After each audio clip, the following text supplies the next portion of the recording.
So my clutch pedal's a little spongy. This whole section here, it's not really doing anything, so I think there's air in the system.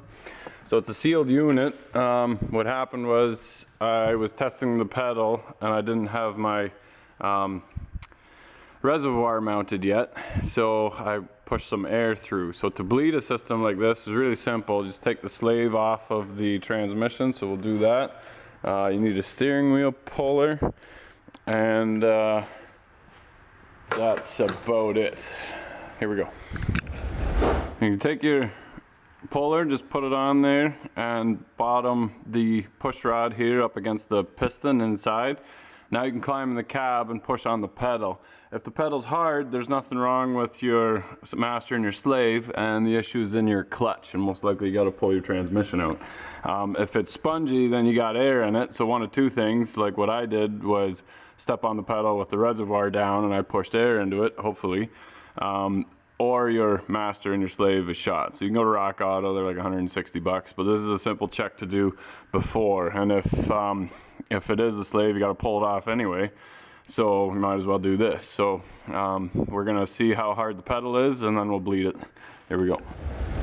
So I have a little bit of travel here. It does get hard about halfway down, but we're gonna see if we can get some air out anyway.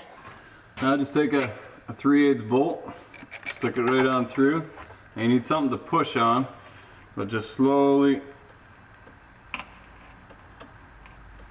push it, piston all the way down.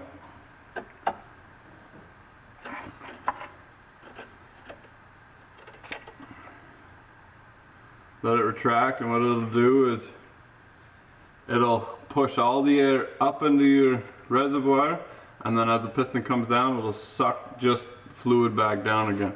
And do that slowly and a bunch of times, and every 3 or 4 pumps check your reservoir and make sure that you're keeping it full, otherwise it'll just suck air again.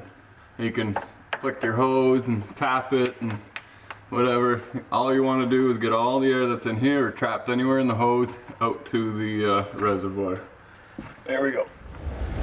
After we pumped it a whole bunch of times, and then a couple more just to be sure, we just put your rod back in again, push on the pedal, make sure it doesn't move very far, and that'll tell you whether it's bled or not.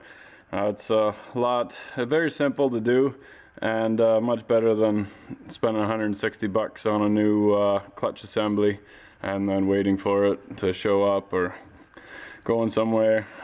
Do this. This is a must-do test before you start digging into it deeper, because it is so simple. Here we go.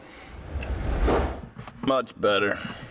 Solid, like right away. So this is probably just a little bit of free play and whatever, but much better. So I'm gonna reassemble the slave and see if I can get it in gear. Here we go. Hey, thanks for watching. Don't forget to like and subscribe, because you never know what you're gonna see next week on DeBoss Garage. If you like what you see, there's a lot of stuff happening to help support the channel. And remember, if you're not filthy, you're not rich.